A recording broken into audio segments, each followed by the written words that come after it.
Hello and welcome back to Harvest Moon, A Wonderful Life. I'm Lion Small Gaming, and today we're going to be continuing our journey through the world of Harvest Moon. It's day 5 of spring, and it's 4 in the morning. Let's head on out and start our daily routine. So, we've got a bit that we can talk about. Lots happened recently. I actually started running a D&D campaign for some friends. It was originally intended to be a one-shot, but they enjoyed it enough that they decided they really wanted to keep playing with those characters and wanted to see what else I can come up with. This is the first time a lot of them have played with me as a DM. It's new for one of them in general, but they've had a ton of fun, so we're planning on doing it again. And I was actually pretty proud of a few of the ideas that I had for it that were really fun. I like to try to make combat and just my storytelling in games very unique. So with D&D, what I did was I had decided that they were going to go on a quest that they weren't really aware of. They showed up in this. They started out by being in this tavern, but they're already in the basement, trying to clear out the basement of a rat infestation, as they were informed. But they're already down there, and they fight these rats, so on and so forth. Normal combat. Kind of just a lead-in kind of thing. Oh, I'm hungry. But they end up fighting these rats, and by the, afterwards, they look around the basement, and they end up finding this old treasure map that's burnt and kind of almost ruined. Oh wow, you were hungry. Eating all the fodder. No, put it. And they also found this medallion. And this medallion seemed to be carved in primordial. And by the way, this is more or less what I'm going to be talking about for today's episode. If you're really not that interested, I apologize. It's what's on my mind and what I wanted to talk about. But they find this medallion, and it's carved with primordial, which is a language in the game. And they couldn't really make out what it says. After that, they followed this map. They were gifted the map as a reward for having cleared out the basement. The barkeep didn't really have any money to pay them because he's been missing out on business because of the infestation. He wasn't able to really do anything. So, in response, he gave them this map that was left by a patron who had come by a while back. Upon receiving this map, they decided they wanted to follow it, which was anticipated. That was the plan for the story. But usually when you give players something that's mysterious but also seems to be connected to treasure, they'll latch right onto it. And lo and behold, they did. They then took this and had to find someone that could take them out to the ocean, because the map appeared to lead to the middle of this area known as the Teeth of Cthulhu, is what I called it. It's basically a bunch of stone spires that jut out of the ocean, and they're surrounded by a deep mist. Well, the map said it led there. What the heck? What are you? Is that a raccoon? It's a raccoon.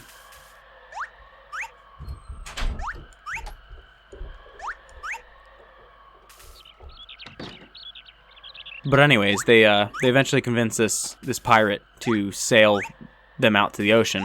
And it was actually kind of funny. The bard had convinced the pirate, or not the pirate, the sailor, I'm sorry. He's a merchant sailor. He had convinced him that he owned his own ship and that he was searching for it. And in that, the sailor felt obligated to try to help this other fellow sailor, in air quotes, get his ship back. And he said that it was left at the base of that map. So they more or less tricked this guy. So he sailed with them, and as they're sailing, they had a couple of skeleton ships show up on either side as they rise out of the water, being pulled by skeletal whales. and all these skeletons are singing sea shanties. Specifically, they were singing the Wellerman. And as the fight went on, there were all these skeletons. They were fighting them. They had the cannons on the ships to be able to use. They had a few different wind conditions.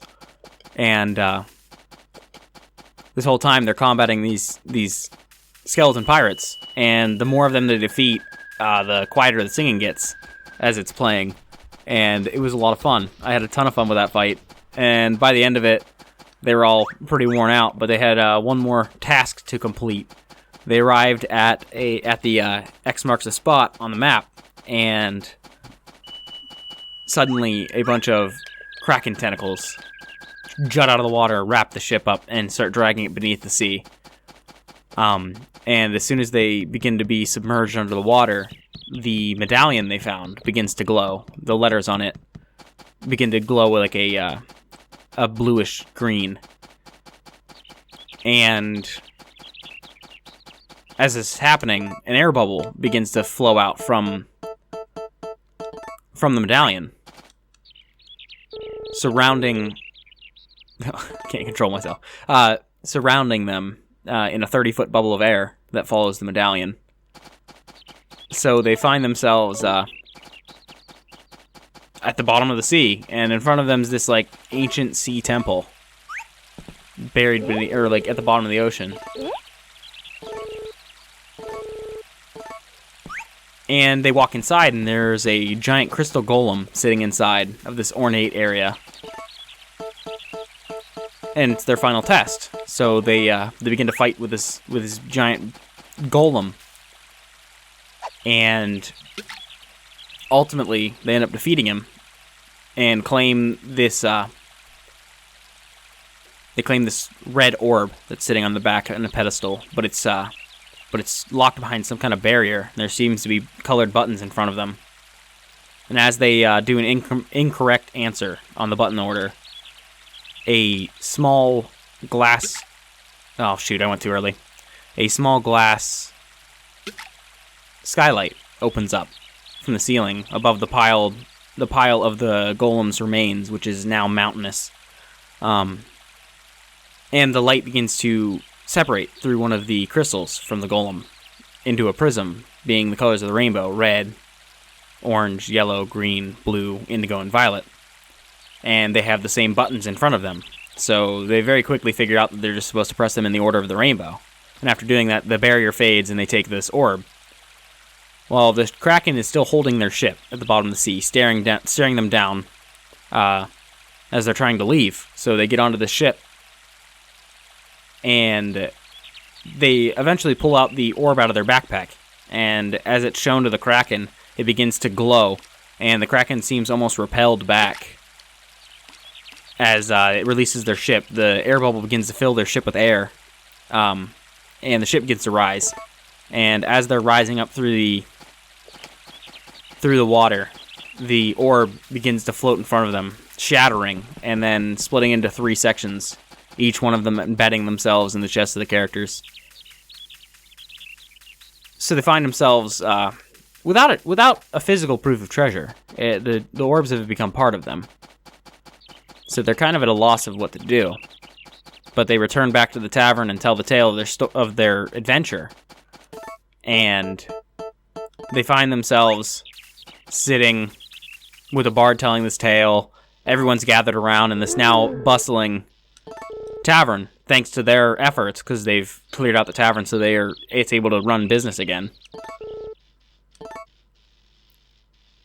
And they're telling the story. And from the back of the crowd, one of the players notices that a hooded man with a beard smiles and walks out the door.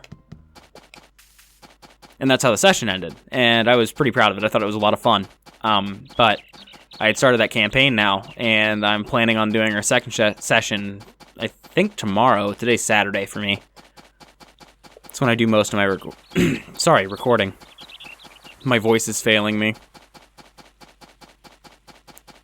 But that is my story of D&D for the day. Hello. That's my favorite. Yeah, you can have it. This is more or less what Harvest Moon is going to come down to be. If you enjoy me and enjoy hearing what I talk about, this will be a series for you. But there isn't a whole lot of context outside of, I should say, watchable content outside of events that'll happen. And I am working towards having those, but a lot of days will just be a lot of the same. It'll be a lot of me just talking. The first couple episodes have been just establishing a bunch of stuff, but from here on out, it's going to be pretty routine. And that's not necessarily a bad thing either.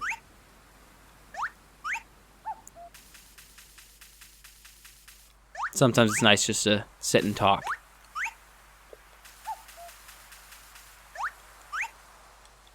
Just got a little bit more to do for today before we are done with all of our chores. Should probably check in back on the plants. And then I want to head to the dig site. But it seems like they're not working today, because she's not in the dig site. Then again, he might be. Let's just go ahead and water the plants real quick then.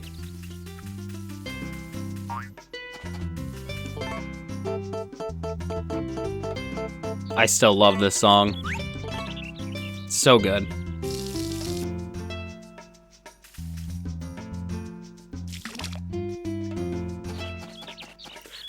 So question of the day, because I'd like to start doing that for the series, and it's usually going to relate to what I'm talking about in the episode. In this case, have you guys ever played D&D or any other role-playing games like that? If so, were you a DM? Were you a player? If you're a player, what's your favorite character you've played? Tell us a short description about him, or a long one if you want. Me personally, I DM a lot. It's usually what I do, but I have gotten to play as a player recently, and I've had a ton of fun playing my most recent character. His name is Gareth Ironbond, and he is a fighter, an Eldritch Knight fighter. Can I give you anything? I think you like eggs. Speaking of which, how much money do I have? I'm sorry, I'm interrupting my own answer. I do not have enough. But he's as I was saying, he's an Eldritch Knight fighter, and he's a blacksmith, and that's kind of his whole gimmick. Is she asleep? Yeah, she's asleep. Don't bother her. Yeah, his whole gimmick is he's a blacksmith, and he's searching for better techniques and like lost techniques of blacksmithing. Do you want it? There you go. And his whole thing is just he's trying to become more mature. His master had passed, and he wasn't ready to fill his shoes. So he's trying to learn enough to feel comfortable enough to come back. And he's just been a really fun character to play. I think it's funny because we ran into this one town that was basically like a hamlet. It was tiny, and it was based in the middle of the woods, and it was like the bar there was built out of a giant tree.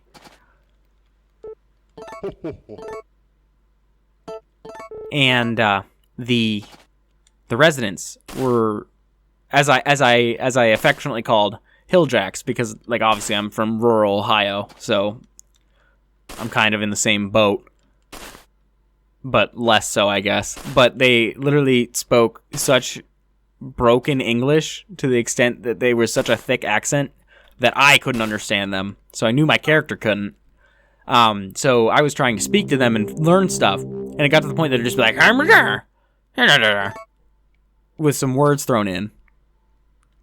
And both me and my character got so frustrated with it that he eventually wanted to burn the town down, he's a neutral good character. So it's hard for him to come to that extent, but he sees zero value in these people. And it was also in a fit of rage, so it wasn't. But he didn't do it. He thought about it, but he has developed, and I've officially written it down on my character sheet, that he hates hilljacks. Like, absolute distaste for them. And he still occasionally brings up that he's going to go back and burn down that town. And wipe it off the face of the earth. And I think that's fun. Because one big thing is I think, like, good characters can talk about stuff like that. It's more important what they do. I mean, I guess I got some stuff. Like, actions are different from words. And that applies in real life. People will talk about wanting to, like, saying, I'm going to kill you to somebody, and then not actually doing it, not actually intending to do it. But I feel that it's a way of expression. I think it can be really fun for characters to get to show that off as well. But yeah, tell me about your favorite D&D character you've played, or if you're an all-time DM, tell me about your favorite NPC you've ever made. Just something along those lines. I'm hungry again.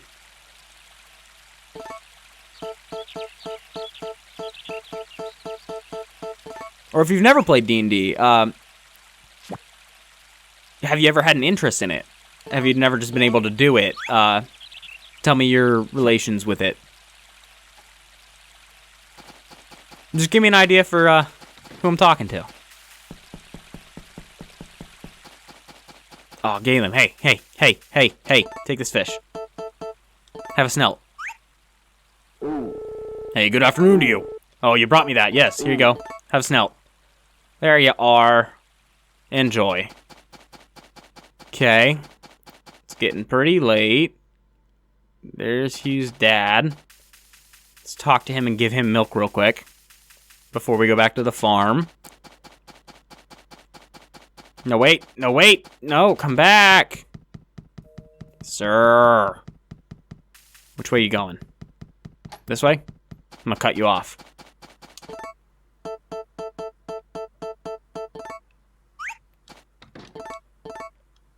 There we go. Good evening.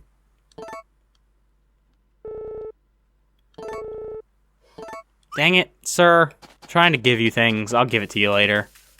Should have got him when he was freaking stretching. Let's give Gustav a flower. Yeah. There you go. Enjoy. And the day is winding down. We've got to hurry up and get back and take care of everything before we call it a day.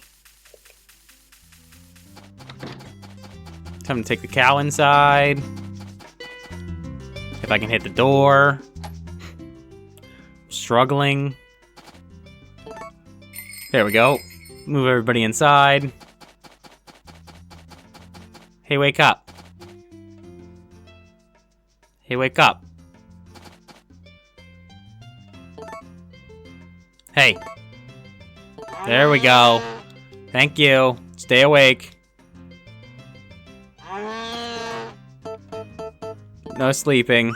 I need to milk you first. Thank you. Good cow. Oh, we have S quality milk now. Heck yeah, that's why we wanted to give her the good fodder. I don't know how long you have to give her good fodder for her to stay at S quality, but we're gonna try just those 3 right that she's had, like that 1 plus these 2 that she's gonna have, and then we'll see if she sticks at it afterwards by going back to regular fodder. I guess we should water this stuff first. And the day is winding down. We're almost done. This is your again, bi-weekly reminder to just relax and do something that you enjoy. Have a good time for just a little bit each day. Because honestly, a life of stress and constant worrying and constant work just isn't worth living, in my opinion. You gotta have fun.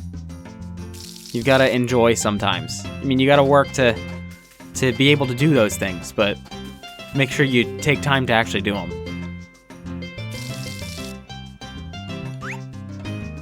As we plop down, I think we're good on fertilizer. We've given that plenty.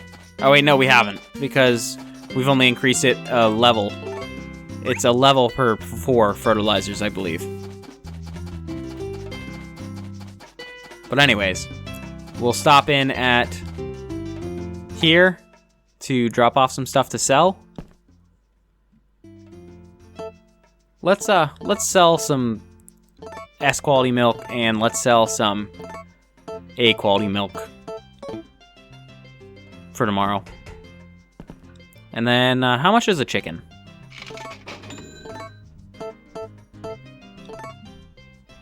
Okay, we have a bit more cash, so we can actually order, give me a chicken, give me a female chicken, yes, and then order me some bird feed. Let's go with 5, and give me some animal medicine. Let's go with 2. I want to store them just in case. And then buildings are gonna take a bit. We could work towards the pond, but that is gonna be it for that. And for those of you concerned, we will be getting more money from the stuff we just put in the box, so you don't gotta worry too much. And I guess for the end of the day, we'll just cleave up some fodder. That's the wrong tool.